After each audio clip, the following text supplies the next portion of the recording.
ये देखो, ये मस्त है, पहन के देखो। पहन के देख।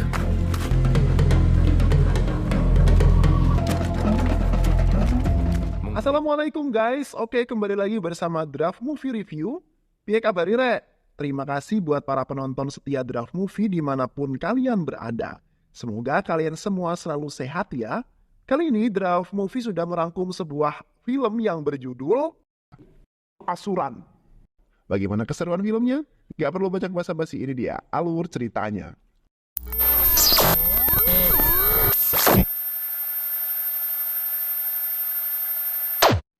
Detektur India Selatan, terdapat suatu kebiasaan aneh yang meresahkan, di mana orang-orang kaya dan berkasta tinggi akan mendesak orang-orang miskin, berkasta rendah untuk segera menjual tanah kepada mereka.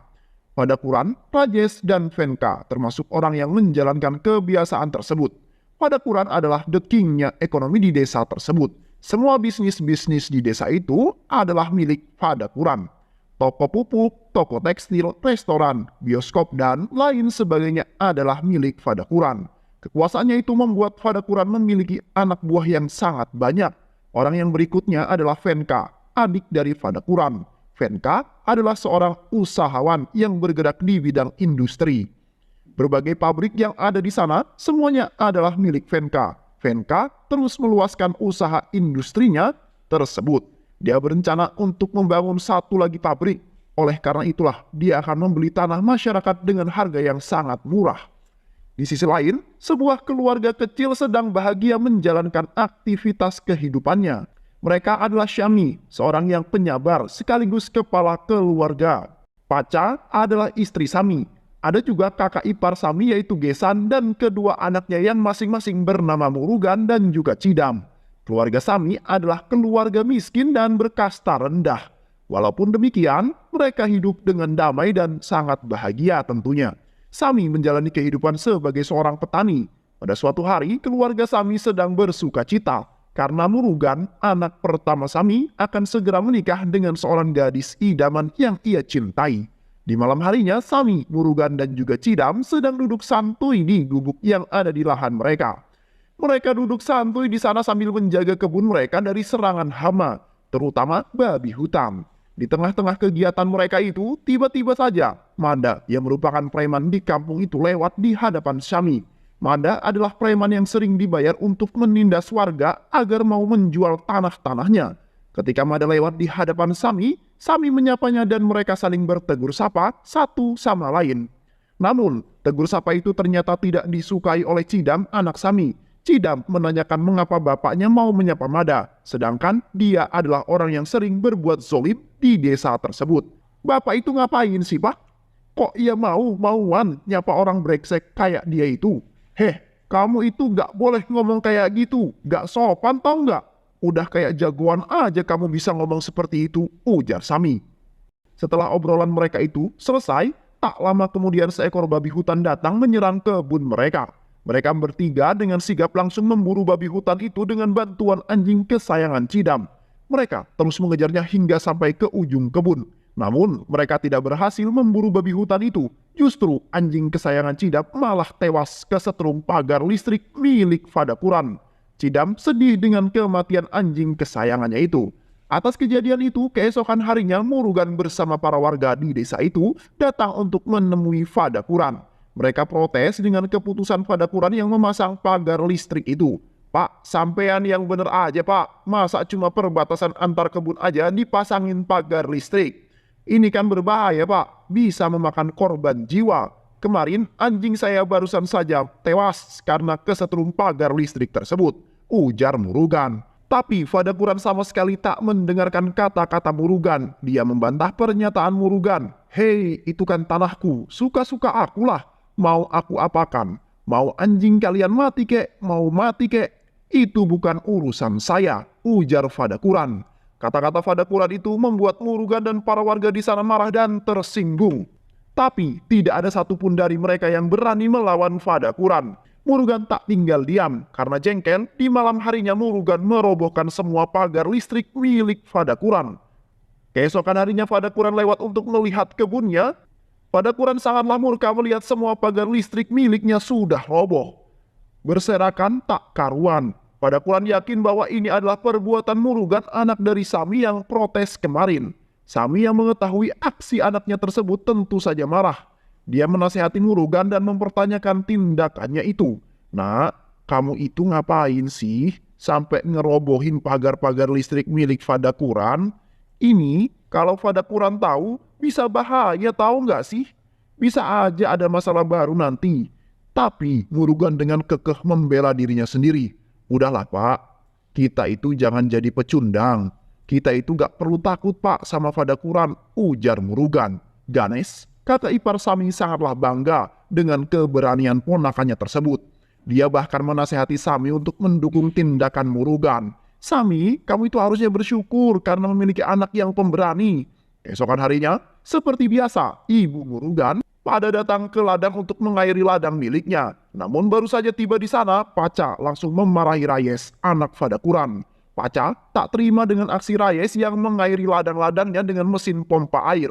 "Kalau kamu pakai mesin itu Rayes, semua air-air di sini akan habis. Dan semua warga yang ada di sini tak akan bisa mengairi ladang-ladangnya," ujar Paca. Paca meminta Rayes untuk segera mematikan mesin pompa tersebut. Namun, Rayes sama sekali tak mendengarkan perkataan Paca. Paca yang kesal kemudian berjalan untuk mematikan mesin pompa air tersebut. Rayes tak terima dengan mendorong Paca untuk segera menjauh dari mesin pompanya. Paca jatuh tersungkur. Murugan murka melihat ibunya diperlakukan seperti itu. Dia datang menghampiri Rajes dan langsung menghajarnya. Murugan dikeroyok oleh 6 orang tapi berhasil mengalahkan mereka semua. Karena kejadian tersebut, Fadakuran meminta polisi untuk segera menangkap Murugan dan tak lama kemudian pihak kepolisian berhasil menangkap Murugan. Murugan dibawa ke kantor polisi untuk disiksa. Sami yang mengetahui hal tersebut memohon kepada Fadakuran agar Murugan bisa dibebaskan. Fadakuran bisa saja melepaskan Murugan tapi dengan satu syarat. Sami harus sujud dan mencium seluruh kaki keluarga Fadakuran. Sami tanpa pikir panjang langsung menyetujui persyaratan tersebut.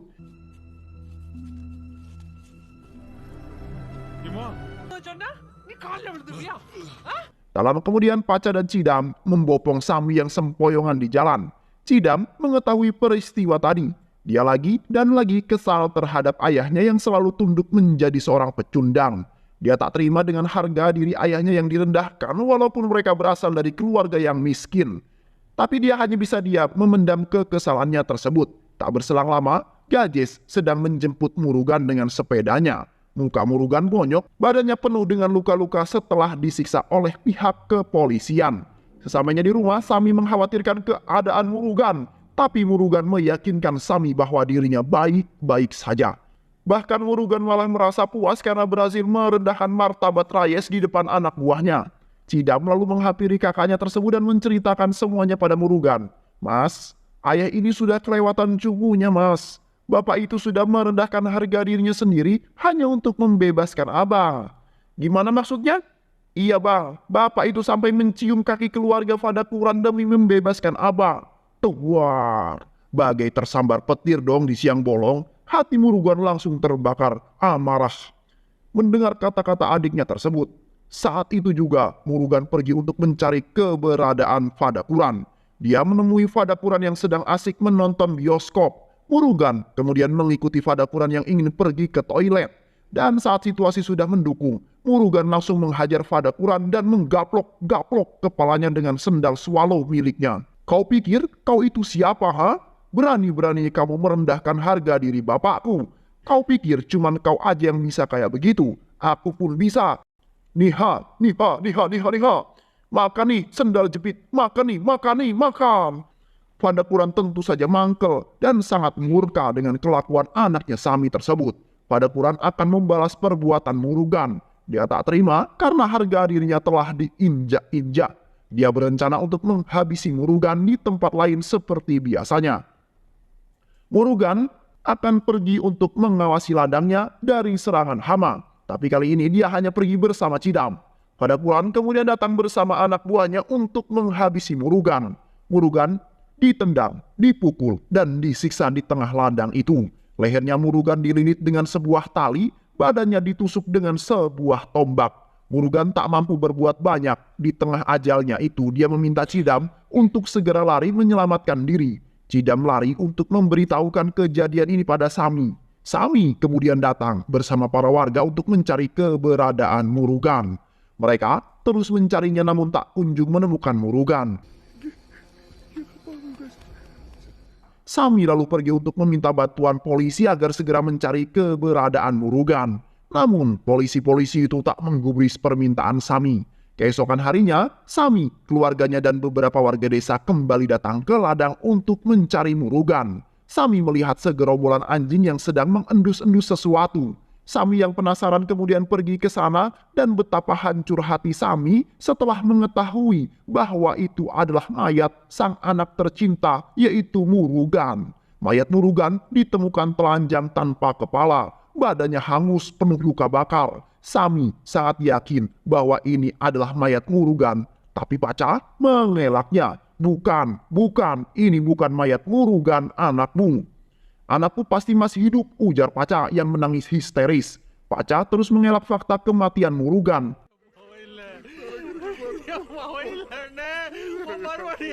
Sami kemudian pergi ke kantor polisi untuk melaporkan hal tersebut. Mereka meminta pihak kepolisian agar mengusut tuntas kasus pembunuhan Murugan. Namun, pihak polisi kembali menghiraukan permintaan mereka. Polisi mengatakan bahwa mayat itu ditemukan tanpa kepala dan tubuhnya penuh dengan luka bakar. Mereka tidak dapat mengenali identitas mayat tersebut. Oleh karena itu, kami menetapkan bahwa ini hanyalah kasus penemuan mayat tak dikenal, bukan kasus pembantaian si Murugan. Kami baru bisa bergerak setelah kepala Murugan ditemukan dan berhasil diidentifikasi. Sami merasa frustasi, sedangkan Paca hanya bisa menangis histeris. Paca selalu saja terbangun di malam hari untuk menunggu kedatangan Murugan. Dia belum rela melepaskan Murugan, sang anak tercinta.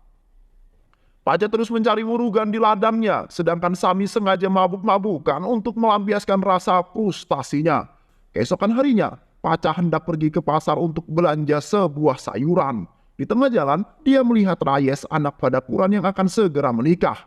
Paca kembali emosi, dia mengingat kembali tentang Murugan yang juga akan menikah. Paca kemudian menceritakan itu pada Ganes. Ganes malah terpancing emosi. Kali ini, dia berunding dengan Sami untuk segera menghabisi Padakuran. Sami menenangkan Ganes. Sami tak ingin jika dia membunuh Padakuran, maka keluarga Padakuran akan menghabisi keluarganya. Beberapa hari terus berlalu, kini Paca sudah bisa move on dari kematian Murugan. Dia mengajak kakak, suami, dan anaknya untuk mengirimkan doa pada mendiang Murugan. Di tengah prosesi itu, Paca tak henti-hentinya menangis. Cidam yang melihat hal tersebut kemudian merasa sangat kasihan pada sang ibu tercinta. Cidam kemudian meminta izin untuk pergi ke rumah temannya. Paca merasa curiga dengan gerak-gerik anak itu. Dia meminta Sami untuk segera mengikuti Cidam. Dan benar saja ternyata Cidam pergi untuk segera menghabisi sumber kesedihan ibunya. Dia terus mengikuti Padakuran kemanapun dia pergi. Hingga saat Padakuran berada di tempat yang sepi, Cidam mengeluarkan sebilah parang dari sarungnya. Sami melihat dari kejauhan. Cidam berlari untuk membacok Padakuran. Sami berusaha untuk mengejarnya karena jaraknya terlalu jauh. Sami mengambil sebuah kayu dan melemparkan pada lampu jalan agar tidak ada satupun orang yang melihat aksi anak tercintanya tersebut. Cidam terus melaju untuk membacok Padakuran. Tangan Padakuran putus. Dia pun tewas di tempat. Sesampainya di rumah, Sami langsung murka dan menggaplok Cidam. Dia kesal karena Cidam telah menghabisi nyawa Padakuran. Kini, untuk menyelamatkan nyawa keluarganya, Sami bersama Cidam langsung kabur ke sebuah hutan, sedangkan Paca bersama Ganes dan anak-anaknya kabur ke rumah saudaranya. Perpisahan itu dilakukan untuk menyelamatkan Paca dan anak-anak Sami. Sementara itu, kabar kematian Padakuran tentu saja menjadi topik hangat di desa tersebut. Rayes langsung memerintahkan semua anak buah dan polisi untuk menangkap Cidam hidup-hidup. Di sisi lain, kini Paca sudah sampai di rumah saudaranya. Mereka menyelamatkan diri dengan bersembunyi di sana. Tapi tak lama kemudian mereka harus kembali pergi lantaran anak buah Padakuran mengobrak-abrik rumah saudaranya untuk mencari Paca. Sami bersama Cidam tidur dan bersembunyi di tengah hutan. Sami kemudian pergi menemui saudaranya Paca itu untuk menanyakan keberadaannya.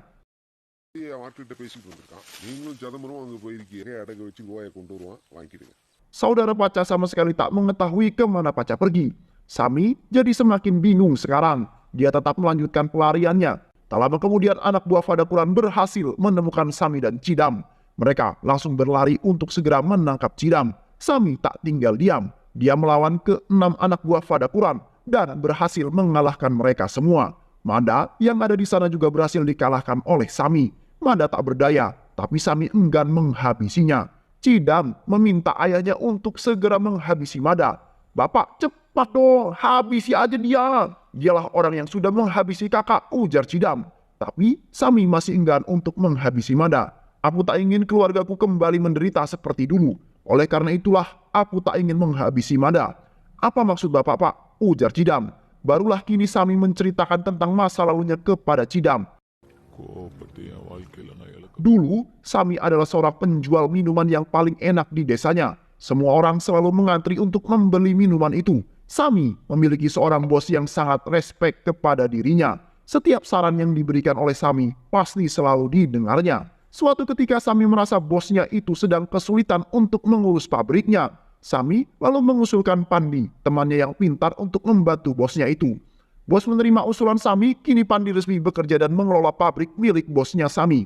Sami memiliki seorang abang yang gagah berani. Dia memimpin masyarakat miskin untuk melawan kekejaman yang dilakukan oleh orang-orang kaya. Orang-orang kaya selalu menindas dan menjarah tanah milik mereka. Suatu ketika abang Sami pergi untuk menemui seorang pengacara yang kita sebut saja sebagai Otto Hasibuan. Dia adalah pengacara jujur yang selalu membela nasib rakyat kecil. Abang Sami menyampaikan segala permasalahan kepada Otto Hasibuan. Otto lalu menggelar sebuah pertemuan penting dengan bosnya Sami. Otto menuntut agar bosnya Sami mengembalikan tanah masyarakat yang sudah dijarahnya. Sami berjalan untuk menemui Pandi. Dia meminta uang gajinya kepada Pandi. Namun, Pandi tidak memberikannya. Dengan sombong, dia malah menghina Sami. "Hei Pandi, jangan sok-sokan kamu ya. Kamu itu bisa berada di posisi sekarang karena jasaku. Aku yang merekomendasikanmu," ujar Sami. Di tengah keributan itu, bosnya datang untuk melerai mereka berdua. Bosnya memberikan uang gaji Sami dan masalah pun selesai. Beberapa hari kemudian Sami pergi untuk menemui pacarnya. Ternyata saat itu kaki pacarnya Sami sedang luka karena tertusuk duri. Sami yang tak ingin ayamnya itu terluka kemudian membuatkan sendal untuk pacarnya itu. Pacarnya memakai sendal itu untuk pergi ke pasar. Namun di tengah jalan, pacar Sami malah ditegur oleh Pandi. "Heh kamu, ngapain kamu pakai sendal? Kamu kan kasta rendah, gak boleh kamu pakai sendal itu. Cepat lepaskan dan taruh di kepalamu," ujar Pandi. Di desa Sami hanya orang-orang berkasta tinggilah yang boleh memakai sendal. Walaupun sudah diminta untuk melepaskannya, pacar Sami tetap kekeh ingin memakainya. Dia mengacuhkan teguran dari Pandi. Pandi yang kesal lalu melempar pacarnya Sami. Dia kemudian memaksa pacar Pandi melepaskan sendal itu dan menaruhnya di kepala. Tak hanya cukup sampai di situ, Pandi lalu menerjang pacar Sami di depan semua orang. Sami yang mengetahui hal tersebut tentu saja murka. Dia segera mencari Pandi dan langsung menghajarnya.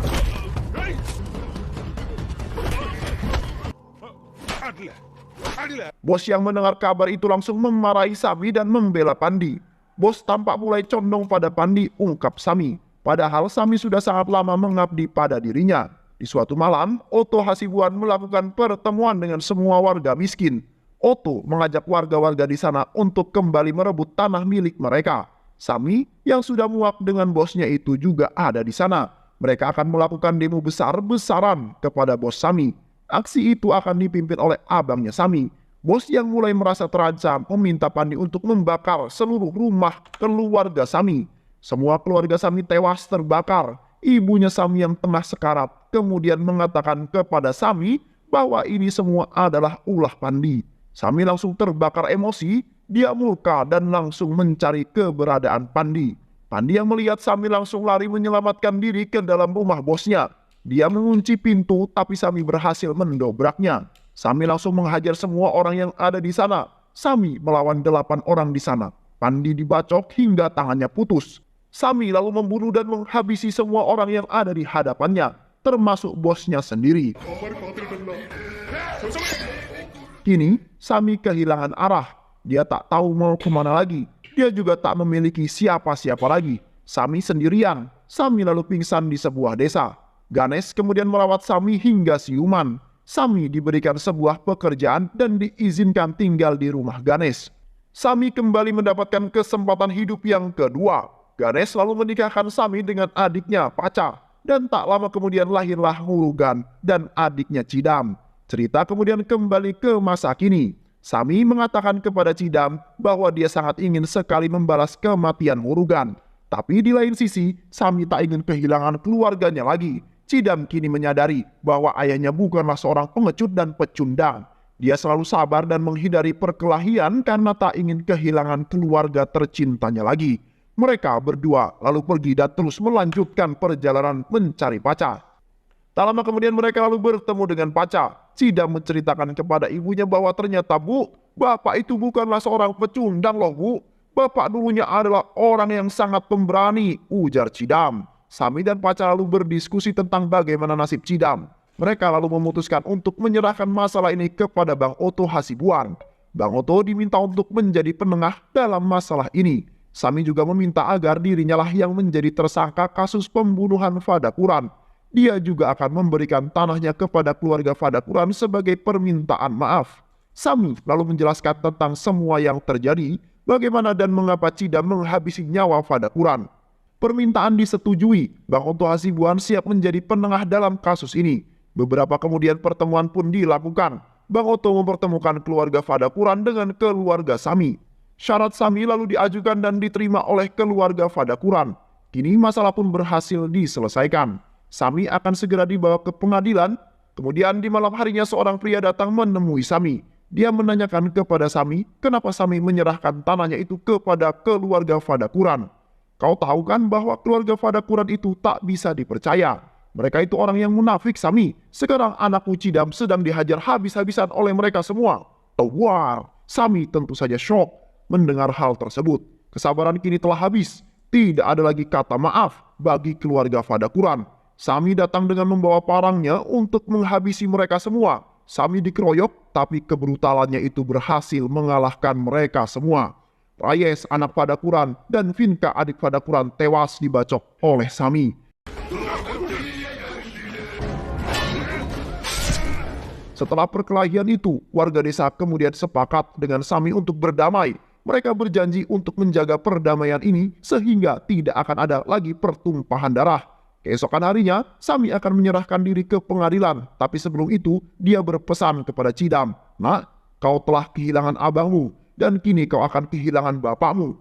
Polisi dan pengadilan tidak adil kepada kita. Kau pasti marah dan akan balas dendam kepada mereka. Tapi nak, kendalikanlah amarahmu itu. Bersabarlah, balaslah perbuatan mereka dengan sebuah kedamaian. Jadilah orang yang pintar, sekolahlah yang tinggi. Jika kau memiliki tanah, mereka bisa menjarah dan merebutnya. Jika kau memiliki uang, mereka bisa merampas dan merampoknya darimu. Tapi jika kau berpendidikan tinggi, mereka tidak akan bisa mengambilnya darimu. Jadilah orang yang jujur dan tegakkanlah keadilan di desa ini." Dan film pun selesai. Terima kasih udah nonton video ini sampai akhir. Semoga kalian semua terhibur. Jangan lupa subscribe, like, comment, and share ya. Pisang habis dimakan kunti. Kunti dilepas banyak maunya. Salam undur diri dari Draft Movie. Dan terima kasih buat penonton semuanya. Draft Movie pamit. Sehat selalu. Wassalamualaikum warahmatullahi wabarakatuh.